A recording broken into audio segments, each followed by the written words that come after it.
नमस्कार। आपके अपने चैनल ज़िंदगी सुपरफास्ट में आप सभी का बहुत-बहुत स्वागत, वंदन, अभिनंदन। तो सुनते हैं आज मुंशी प्रेमचंद की कहानी सभ्यता का रहस्य। यूँ तो मेरी समझ में दुनिया की 1001 बातें नहीं आती, जैसे लोग प्रातःकाल उठते ही बालों पर छुरा क्यों चलाते हैं? क्या अब पुरुषों में भी इतनी नज़ाकत आ गई है कि बालों का बोझ उनसे नहीं संभलता? एक साथ ही सभी पढ़े लिखे आदमियों की आंखें क्यों इतनी कमज़ोर हो गई हैं? दिमाग की कमज़ोरी ही इसका कारण है या और कुछ? लोग किताबों के पीछे क्यों इतने हैरान होते हैं? इत्यादि। लेकिन इस समय मुझे इन बातों से मतलब नहीं है। मेरे मन में एक नया प्रश्न उठ रहा है और उसका जवाब मुझे कोई नहीं देता। प्रश्न यह है कि सभ्य कौन है और असभ्य कौन? सभ्यता के लक्षण क्या हैं? सरसरी नज़र से देखिए तो इससे ज़्यादा आसान और कोई सवाल ही न होगा। बच्चा बच्चा इसका समाधान कर सकता है, लेकिन ज़रा गौर से देखिए तो प्रश्न इतना आसान नहीं जान पड़ता। अगर कोट पतलून पहनना, टाई हेट कॉलर लगाना, मेज पर बैठकर खाना खाना, दिन में 13 बार कोको या चाय पीना और सिगार पीते हुए चलना सभ्यता है, तो उन गोरों को भी सभ्य कहना पड़ेगा जो सड़क पर बैठकर शाम को कभी कभी टहलते नजर आते हैं, शराब के नशे से आंखें सुर्ख, पैर लड़खड़ाते हुए रास्ता चलने वालों को अनायास छेड़ने की धुन। क्या उन गोरों को सभ्य कहा जा सकता है? कभी नहीं। तो यह सिद्ध हुआ कि सभ्यता कोई और ही चीज़ है। उसका देह से इतना संबंध नहीं है जितना कि मन से। मेरे इन गिने मित्रों में एक राय रतन किशोर भी है। आप बहुत ही सहृदय, बहुत ही उदार, बहुत शिक्षित और एक बड़े ओहदेदार हैं। बहुत अच्छा वेतन पाने पर भी उनकी आमदनी खर्च के लिए काफ़ी नहीं होती। 1/4 वेतन तो बंगले ही की भेंट हो जाता था। इसलिए आप बहुधा चिंतित रहते हैं। रिश्वत तो नहीं लेते, कम से कम मैं नहीं जानता, लेकिन कहने वाले कहते हैं। लेकिन इतना जानता हूँ कि वो भत्ता बढ़ाने के लिए दौरे पर बहुत रहते हैं। यहाँ तक कि इसके लिए हर साल बजट की किसी दूसरी मद से रुपया निकालना पड़ता है। उनके अफसर कहते हैं, इतना दौरा क्यों करते हो? तो जवाब देते हैं कि इस ज़िले में काम का ही ऐसा काम है कि जब तक खूब दौरे न किए जाएं, रियाया शांत नहीं हो सकती। लेकिन मज़ा तो यह है कि राय साहब उतने दौरे वास्तव में नहीं करते जितने कि अपने रोज़नामचे में लिखते हैं। उनके पड़ाव शहर में 50 मील पर होते हैं। खेमे वहाँ गड़े रहते हैं, कैंप के अमले वहाँ पड़े रहते हैं और राय साहब घर पर मित्रों के साथ गपशप करते रहते हैं।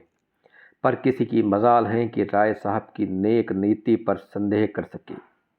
उनके सभ्य पुरुष होने में किसी को कोई शंका नहीं हो सकती। एक दिन मैं उनसे मिलने गया। उस समय वह अपने घसियारे दमड़ी को डांट रहे थे। दमड़ी रात दिन का नौकर था, लेकिन घर रोटी खाने जाया करता था। उसका घर थोड़ी ही दूर पर एक गांव में था। कल रात को किसी कारण से यहाँ न आ सका, इसलिए डांट पड़ रही थी। राय साहब बोले, जब हम तुम्हें रात दिन के लिए रखे हुए हैं तो तुम घर पर क्यों रहे? कल के पैसे कट जाएंगे। दमड़ी बोला, हुजूर एक मेहमान आ गए थे, इसी कारण से न आ सका। राय साहब बोले, तो कल के पैसे उसी मेहमान से ले लो। दमड़ी बोला, सरकार अब कभी ऐसी खता न होगी। राय साहब बोले, बकबक मत करो। दमड़ी बोला, हुजूर गलती हो गई। राय साहब बोले, तो 2 रुपये जुर्माना लगेगा। दमड़ी रोता चला गया। रोज़ा बख्शाने आया था, नमाज गले पड़ गई। 2 रुपये जुर्माना ठुक गया। खता यही थी कि बेचारा कसूर माफ़ कराना चाहता था। यह एक रात को गैर हाजिर होने की सज़ा थी। बेचारा दिन भर का काम कर चुका था, रात को यहाँ सोया न था। उसका दंड और घर बैठे भत्ते उड़ाने वालों को कोई नहीं पूछता, कोई दंड नहीं देता। दंड तो मिले और ऐसा मिले कि ज़िंदगी भर याद रहे, पर पकड़ना तो मुश्किल है। दमड़ी भी अगर होशियार होता तो जरा रात रहे आकर कोठरी में सो जाता, फिर किसे खबर होती कि वो रात को कहाँ रहा। पर गरीब इतना चंट न था। दमड़ी के पास कुल 6 बिस्वे जमीन थी, पर इतने ही प्राणियों का खर्च भी था। उसके 2 लड़के, 2 लड़कियां और स्त्री सब खेती में लगे रहते थे, फिर भी पेट की रोटियां मयस्सर नहीं होती थी। इतनी ज़मीन क्या सोना उगल देती? अगर सब के सब घर से निकलकर मजदूरी करने लगते तो आराम से रह सकते थे, लेकिन मौरूसी किसान मजदूर कहलाने में अपमान सह सकता था। इस बदनामी से बचने के लिए 2 बैल बांध रखे थे। उसके वेतन का बड़ा भाग बैलों के दाने चारे ही में उड़ जाता था। ये सारी तकलीफ़ें मंजूर थी, पर खेती छोड़कर मजदूर बन जाना मंजूर न था। किसान की जो प्रतिष्ठा है वह कहीं मजदूर की हो सकती है, चाहे वह रुपया रोज ही क्यों न कमाए। किसानी के साथ मजदूरी करना इतने अपमान की बात नहीं।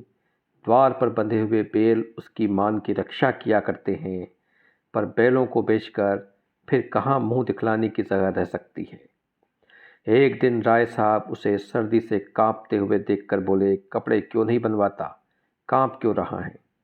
दमड़ी बोला, सरकार, पेट की रोटी तो पूरी नहीं पड़ती, कपड़े कहाँ से बनवाऊं? राय साहब बोले, बैलों को बेच क्यों नहीं डालता? सैकड़ों बार समझा चुका, लेकिन न जाने क्यों इतनी मोटी सी बात तेरी समझ में नहीं आती।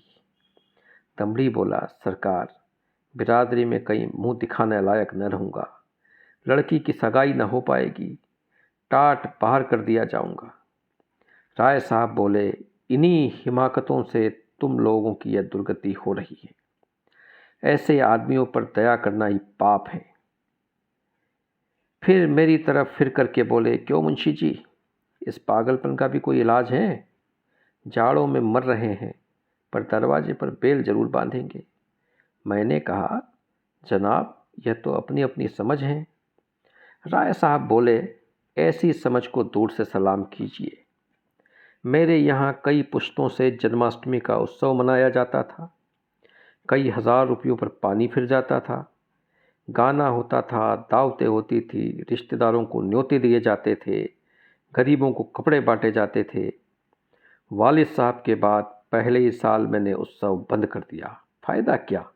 मुफ्त में 4-5 हज़ार की चपत खानी पड़ती थी। सारे कस्बे में बावेला मचा, आवाज़ें कसी गई। किसी ने नास्तिक कहा, किसी ने ईसाई बताया, लेकिन यहाँ इन बातों की क्या परवाह। आखिर थोड़े ही दिनों में सारा कोलाहल शांत हो गया। अजी बड़ी दिल लगी थी। कस्बे में किसी के यहाँ शादी हो, लकड़ी मुझसे ले। पुश्तों में यह रस्म चली आती थी।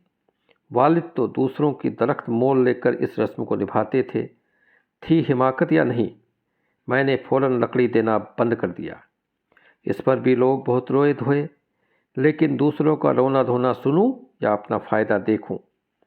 लकड़ी से कम 500 रुपये सालाना की बचत हो गई।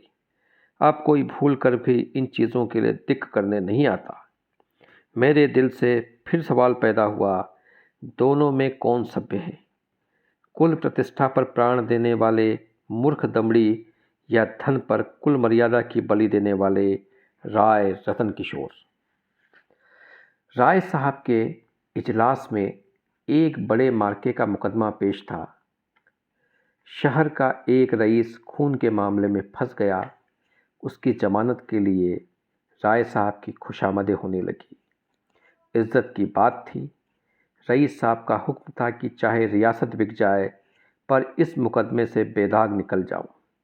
डालियां लगाई गई, सिफारिशें पहुंचाई गई, पर राय साहब पर कोई असर न हुआ। रईस के आदमियों को प्रत्यक्ष रूप से रिश्वत की चर्चा करने की हिम्मत न पड़ती थी। आखिर जब कोई बस न चला तो रईस की स्त्री से मिलकर सौदा पटाने की ठानी। रात के 10 बजे थे। दोनों महिलाओं में बात होने लगी। 20,000 की बातचीत थी। राय साहब की पत्नी तो इतनी खुश हुई कि उसी वक्त राय साहब के पास दौड़ी हुई आई और कहने लगी, ले लो ले लो। राय साहब ने कहा, इतनी बेसब्र न हो, वह तुम्हें अपने दिल में क्या समझेंगे, कुछ अपनी इज्जत का भी ख्याल है या नहीं। माना कि रकम बड़ी है और इससे मैं एक बारगी तुम्हारे आए दिनों की फरमाइश से मुक्त हो जाऊंगा, लेकिन एक सिविलियन की इज्जत भी तो कोई मामूली चीज़ नहीं है। तुम्हें पहले बिगड़ कर कहना चाहिए था कि मुझसे ऐसी बेहूदी बातचीत करनी हो तो यहाँ से चली जाओ, मैं अपने कानों से नहीं सुनना चाहती। स्त्री बोली, यह तो मैंने पहले ही किया था। बिगड़ कर खूब खरी खोटी सुनाई, क्या इतना भी नहीं जानती। बेचारी मेरे पैरों पर सर रख कर रोने लगी। तब राय साहब बोले, यह कहा था कि राय साहब से कहूँगी तो मुझे कच्चा ही चबा जाएंगे। यह कहते हुए राय साहब ने गदगद होकर पत्नी को गले लगा लिया। स्त्री बोली, अजी, मैं न जाने कितनी ही बातें कह चुकी, लेकिन किसी तरह टाले नहीं टलती, रो रो कर जान दे रही है। राय साहब बोले, उसने वादा तो नहीं कर लिया। स्त्री बोली, वादा? मैं रुपये लेकर संदूक में रख आई हूँ, नोट थे। राय साहब बोले, कितनी ज़बरदस्त अहमक हो, ना मालूम ईश्वर तुम्हें कभी समझ देगा भी या न देगा। स्त्री बोली, अब क्या देगा, देना होता तो दे न देती होती अभी तक। राय साहब, हाँ मालूम तो ऐसा ही होता है, मुझको कहा तक नहीं और रुपये लेकर संदूक में दाखिल कर लिए। अगर किसी तरह बात खुल जाए तो कहीं का न रहूं। स्त्री बोली, तो सोच लो, अगर कुछ गड़बड़ हो तो मैं जाकर रुपये लौटा दूं। राय साहब बोले, फिर वही हिमाकत। अरे अब तो जो कुछ होना था हो चुका, ईश्वर पर भरोसा करके जमानत लेनी पड़ेगी। लेकिन तुम्हारी हिमाकत में शक नहीं। जानती हो, यह सांप के मुंह में उंगली डालना है। यह भी जानती हो कि मुझे ऐसी बातों से कितनी नफरत है, फिर भी बेसब्र हो जाती हूँ। अब की बार तुम्हारी हिमाकत से मेरा व्रत टूट रहा है।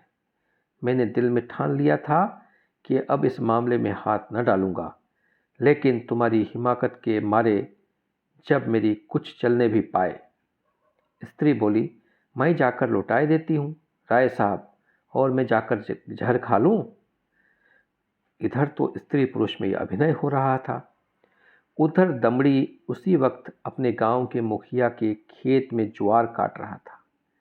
आज वह रात भर की छुट्टी लेकर घर गया था। बैलों के लिए चारे का एक तिनका भी नहीं था। अभी वेतन मिलने में कई दिनों की देर थी। मोल ले न सकता था। घर वालों ने दिन को कुछ घास छिलकर खिलाई थी, लेकिन ऊँट के मुंह में चीरा। उतनी घास से क्या हो सकता था। दोनों बैल भूखे खड़े थे। दमड़ी को देखते ही दोनों पूछे खड़ी करके हुकारने लगे। जब वह पास गया तो दोनों उसकी हथेलियाँ चाटने लगे। बेचारा दमड़ी मन महसूस कर रह गया। सोचा, इस वक्त तो कुछ नहीं हो सकता, सवेरे किसी से कुछ उधार लेकर चारा लाऊंगा। लेकिन जब 11 बजे रात को उसकी आंख खुली तो देखा कि दोनों बैल अभी तक नांद पर खड़े हैं। चांदनी रात थी। दमड़ी को जान पड़ा कि दोनों उसकी ओर उपेक्षा और याचना की दृष्टि से देख रहे हैं। उनकी क्षुधा वेदना देखकर उसकी आंखें सजल हो आई। किसान को अपने बैल अपने लड़कों की तरह प्यारे होते हैं।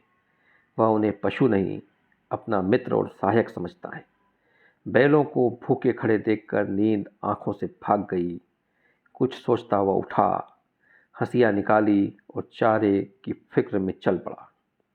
गांव के बाहर बाजरे और ज्वार के खेत खड़े थे। दमड़ी के हाथ कांपने लगे, लेकिन बैलों की याद ने उसे उत्तेजित कर दिया। चाहता तो कई बोझ काट सकता था, लेकिन वह चोरी करते हुए भी चोर न था। उसने केवल उतना ही चारा काटा जितना बैलों को रात भर के लिए काफ़ी हो। सोचा, अगर किसी ने देख भी लिया तो उससे कह दूंगा कि बैल भूखे थे इसलिए काट लिया। उसे विश्वास था कि थोड़े से चारे के लिए कोई मुझे पकड़ नहीं सकता। मैं कुछ बेचने के लिए तो काट नहीं रहा हूँ, फिर ऐसा निर्दयी कौन है जो मुझे पकड़ ले। बहुत करेगा, अपने दाम ले लेगा। उसने बहुत सोचा। चारे का थोड़ा होना ही उसे चोरी के अपराध से बचाने को काफ़ी था। चोर उतना काटता जितना उससे उठ सकता। उसे किसी के फायदे और नुकसान से क्या मतलब। गांव के लोग दमड़ी को चारा लिए जाते देखकर बिगड़ते जरूर, पर कोई चोरी का इल्ज़ाम में न फंसा था। लेकिन संयोग से हल्के के थाने के सिपाही उधर से जा रहे थे। वे पड़ोस के एक बनिए के यहाँ जुआ होने की खबर पाकर कुछ ऐंठने की ठों में आए थे। दमड़ी का चारा सिर पर उठाते देखा तो संदेह हुआ, इतनी रात गए कौन चारा काटता है? हो न हो कोई चोरी से काट रहा है। डांट कर बोला, कौन चारा लिए जाता है, खड़ा रहे। दमड़ी ने चौंक कर पीछे देखा तो पुलिस के सिपाही। हाथ पांव फूल गए। कांपते हुए बोला, हुजूर थोड़ा ही सा काटा है, देख लीजिए। सिपाही, थोड़ा काटा हो या बहुत, है तो चोरी, खेत किसका है? दमड़ी, बलदेव महतो का। सिपाही ने समझा था शिकार फंसा, इससे कुछ ऐंठेंगे, लेकिन वहाँ क्या रखा था। पकड़ कर गाँव में लाया और जब वहाँ भी कुछ हत्ते चढ़ता न दिखाई दिया तो थाने ले गया। थानेदार ने चालान कर दिया।